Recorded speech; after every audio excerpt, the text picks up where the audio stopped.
Abhishek et Joseph sont des frères capucins, donc qui vivent dans la communauté ici à Montcroix, et donc qui avaient un engagement à la fin de leurs études, et qui avaient un engagement aussi dans les paroisses de la région. Et ils se sont préparés au fond à leur ordination diaconale à travers certains moments de réflexion, à travers l'un ou l'autre moment de rencontre avec moi-même aussi, et aussi particulièrement avec une semaine de retraite qui a précédé leur ordination diaconale.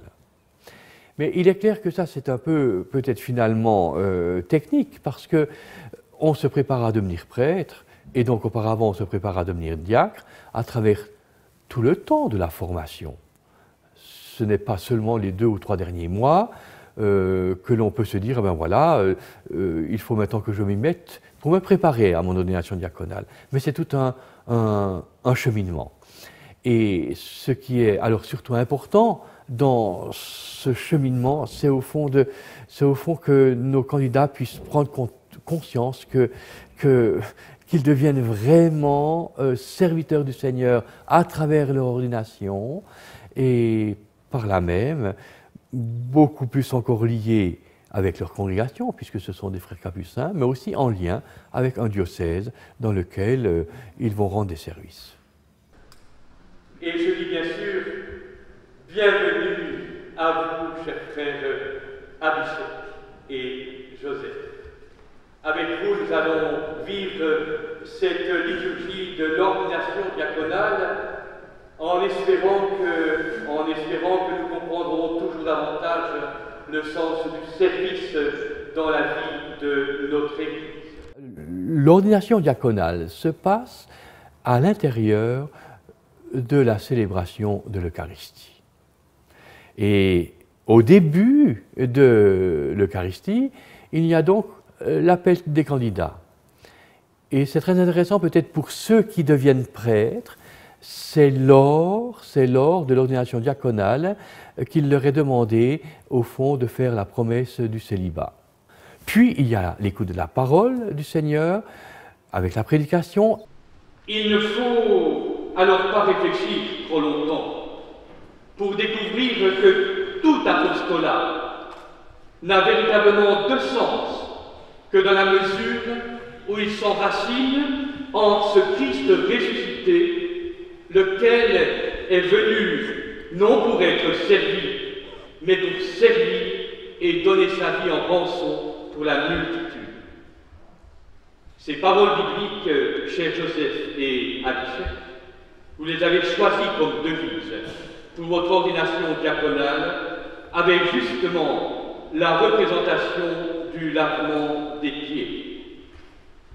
C'est pourquoi, Joseph et Abhishek, je voudrais que vous puissiez faire fructifier en vous 3 valeurs qui me tiennent à cœur aujourd'hui, que vous vivez déjà et que peut-être vous devinez. La foi, la miséricorde et la pauvreté. Et ensuite alors, nous arrivons plus proprement dit au moment du sacrement de l'ordre pour le diacre. Alors là, il y a bien sûr les questions qui lui sont posées par rapport à sa disponibilité, par rapport à sa fidélité à la prière, par rapport à la fidélité à l'obéissance vis-à-vis de l'évêque. Voulez-vous être consacré à la diaconie de l'Église par l'imposition de mes mains et le don du Saint-Esprit? Oui, je le veux.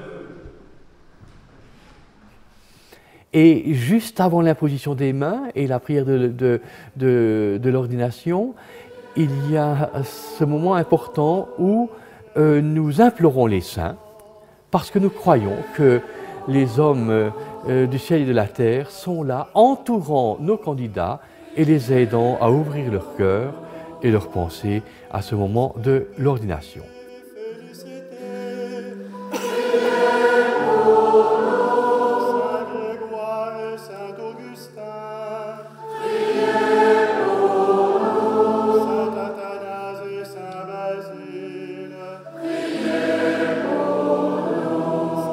Au fond, l'évêque, cet apôtre que le Seigneur s'est choisi afin qu'il puisse continuer l'œuvre du Christ, au fond, que le Christ a accompli durant son cheminement terrestre.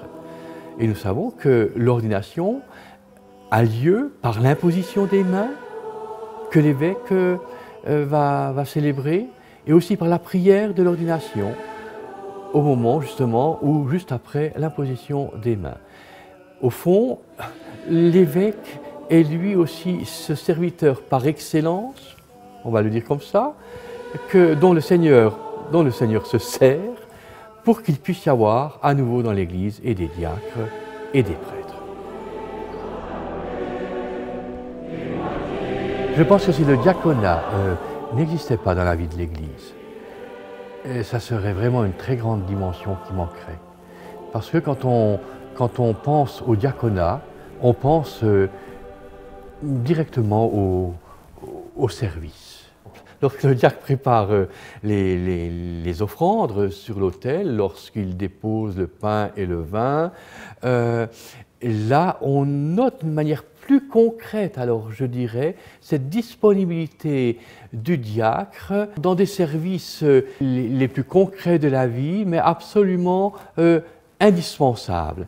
Et il est là comme étant le trait d'union entre le pain et le vin qu'il dépose sur l'autel et le célébrant qui viendra ensuite pour célébrer l'Eucharistie. Mais il est non seulement le trait d'union, en préparant la table avec le pain et le vin, il est aussi celui qui, après avoir été avec les gens, par exemple, durant la semaine, apporte avec ce pain et ce vin sur l'autel tout ce qu'il a entendu, tout ce qu'il a vécu avec ces gens. Oui, alors il y a bien sûr dans la liturgie le moment de la doxologie. Et lorsque le prêtre dit « par lui, avec lui et en lui ». Et là, au moment où le prêtre prend la patène avec l'hostie, et au moment où il donne au diacre la coupe avec le sang du Christ.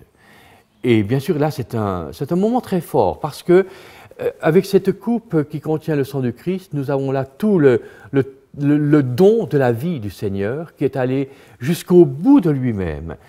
Et donc, le diacre devient à ce moment-là un peu le porteur de ce témoignage du Christ qui va jusqu'au bout de sa vie. Et de ce fait-là, le diacre devient lui-même témoin. Il faut vraiment remonter à la tradition biblique pour aussi bien comprendre le diaconat. Et je pense qu'il est vrai que, par exemple, le diacre Étienne, dont on peut bien saisir un peu son témoignage dans le livre des Actes des Apôtres, est vraiment ce diacre qui a voulu non seulement, suivre l'enseignement du Seigneur, mais qui a voulu vraiment essayer d'imiter ce Christ qui s'est donné. Nos deux frères, Joseph et Abishai, nous sont offerts comme un don au titre de la collaboration fraternelle entre capucins pour que le charisme de Saint François reste au service des attentes du monde et de notre Église locale. Chers frères et sœurs, Abishai et moi, nous nous réjouissons avec vous de cet événement de notre ordination diaconale. C'est une bénédiction pour nous. Nous rendons grâce à Dieu pour cette célébration.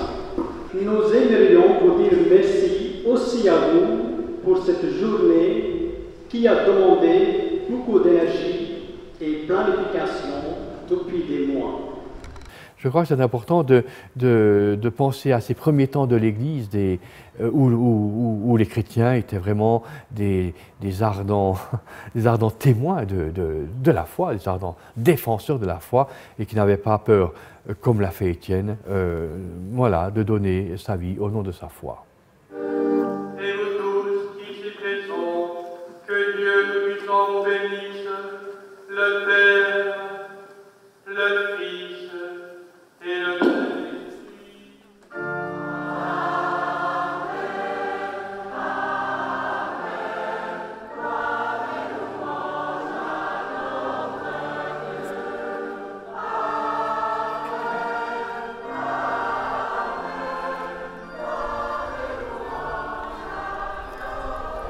Allez-y avec les deux collègues aussi qui seront donnés prêtres bientôt.